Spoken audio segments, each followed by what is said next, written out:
Hello everyone, welcome back to another lesson. Today we're going to talk about length, area, and volume. It's going to be Module 3, Chapter 10, and we are going to start off with, let me move my face. We're going to start out with question number 1, doubling system of capacity measure. And if you'll look to the left of your screen, you'll kind of see a little guide. It's got a set of measuring systems that helps us determine, let's say, if you have, you can kind of look at it. 1 jigger would be 2 mouthfuls, 1 quart would be 2 pints. It's just kind of a measuring system that helps you determine certain measurements and what makes up what. So for question 1, how many jiggers are in 1 gill? Well, if we look to the left of our screen, we are going to find 1 jigger and 1 gill. They're a little ways away. They're separated by 1 jack. And we're just going to start out with our gill and work our way down. So if we have 1 gill, since that is the higher, bigger measuring capacity, if we have 1 gill, we're going to have 2 jacks. If we have 2 jacks, we're going to have 4 jiggers. And if we have 4 jiggers, we are going to have, that's going to be equivalent to 1 gill. So there are 4 jiggers in a gill. For question number 2, how many jills are in 1 quart? Well, our quart is going to be our larger measuring capacity. It's bigger than a gill, obviously. So we're going to find 1 quart on our graph over here, and we're going to work our way down to our jills. So 2 pints would be equivalent to 1 quart. When we have 2 pints, we're going to have 4 cups, not 2. We're doubling up. So we'd have 4 cups. If we have 4 cups, we're going to have 8 jills because we're doubling up again. So 4 cups would be 8 jills, which means that 8 jills would be equivalent to 1 quart. Next up, we're going to talk about question number 2. It's going to be area and perimeter of a triangle. So we're going to start out with determining the area of this triangle to the left of our screen. If you look at the bottom left-hand corner of your screen, we have the equation for our area of our triangle, and we have an equation for a perimeter of our triangle. And this is going to be very beneficial for the rest of the stuff that we go over on this lecture or talk. So when we're finding our area, we want to do half of our base times our height. And I went ahead, filled in the blanks right here. We're going to do 1/2 times our base, which is 82.3, times our height, which is 41. Well, we're going to go ahead and we're going to split our base. So next up, we'll have our area is equivalent to 41.15 times 41. And then we're going to solve for this, and our area for our triangle should be 1,687.15 meters squared. And anytime you're solving for area, you're going to go ahead and add the units that it's being measured in, and you're going to add squared to the end so that we know that's the area that we're talking about. Say if you're finding the perimeter, and we'll go over this in a minute, you're only going to put your units. And if you were finding the volume for something, you put units cubed. And that's how you determine what your measurement's for. So next, we're going to find the perimeter of this triangle. Perimeter is pretty much adding up all the sides. If you'll notice, we're already given all of our sides. We don't have to use a Pythagorean theorem. It's really easy. All we're going to do is 48 plus 69 plus 82.3. And that will leave us with a solution of 199.3 meters for our perimeter. And that's pretty much the distance around the whole entire triangle. Now we're going to go over one more for question number 2 just to make sure you got it. We're going to start out with our area. We have our formula, which is half base times height. Our base is 88.8. Our triangle's flipped 180 degrees. That's going to be the longest side, so we'll do that. And then our height is going to be 37. So we're going to do half times our base times our height, which is 1/2 times 88.8 times 37. We'll go ahead and break down that base. So it'll be 44.4 times 37. And whenever we go ahead and solve for this, our solution is going to be 81.4 inches squared. Notice how it's squared again because we found the area. Next, we're going to find the perimeter. Again, we're given all the sides on a triangle, so all we really need to do is add them up. So it'll be 88.8 plus 37 plus 96.2, meaning that our perimeter will be 222 inches. And that is the distance around the triangle. Next, we're going to talk about question number 3. We're finding a select area in a shape. So for our first question, we're going to find the area of the smaller circle. And if you'll notice again at the bottom left-hand corner of your screen, you have a formula for your circle to find the area of that, and you have the formula to find the area of your square. Now for our circle, if you'll notice, it's the same length and same width as our square, meaning that the diameter of it's going to be 10 units. So what we're going to do is we're going to go ahead and put our formula down. That way we can plug everything in. Our radius is basically half of our diameter. So instead of it being 10, it's going to be 5, meaning that our formula will be pi times 5 squared. And then we're just going to go ahead and solve for that, and you're welcome to substitute 3.14 for pi if you'd like to make it a little bit easier. But the solution for the area of our smaller circle is going to be 78.5 units squared. Next, we're going to find the area of the square outside of the smaller circle. If you'll notice, it's 10 units as well. It's 10 units tall, wide. It covers the length and the width. It's the same size. What we're going to do, because in order to find the area of a square, you need to multiply the length and the width of it. We are going to do 10 times 10 for both sides. And that will give us an overall area of 100 units squared. So now we want to find the difference between the two. That way we know how much area our square is covering outside of our circle. So we're just going to subtract 78.5 from 100, and we will get 21.5 units squared. And that will be our solution.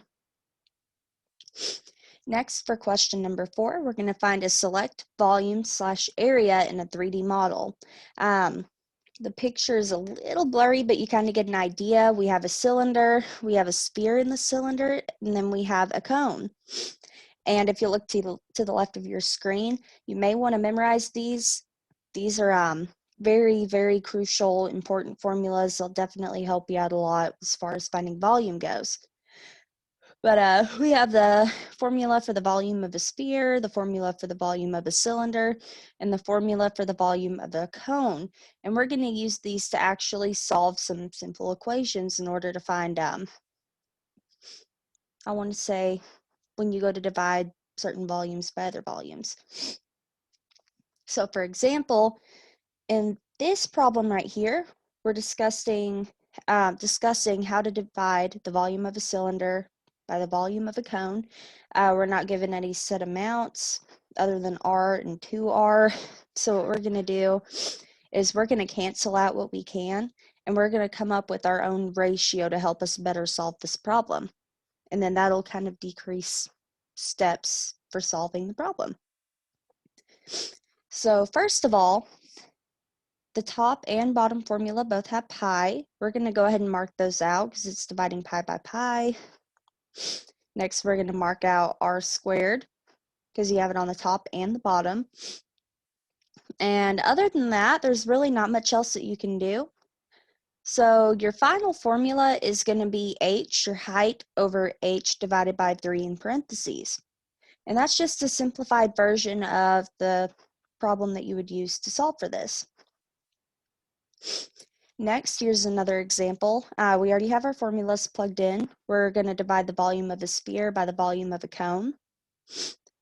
So when we look at our problem, we'll notice that we have pi r cubed or squared. What we can do is mark those out and bump our r cubed down to r, since we had one more than we did on the bottom. Next, what we can do is we can multiply the top and bottom by 3, because they're both being divided by 3 at some point. And that will give us a solution of 4r for your radius over h for your height. Next, we're going to discuss how to find the surface area of a significant figure for question number 5. We have a couple basic formulas at the bottom left-hand corner of your screen. We have the triangle area formula, and then we have the square/rectangle area formula. We're going to use those to kind of help us out.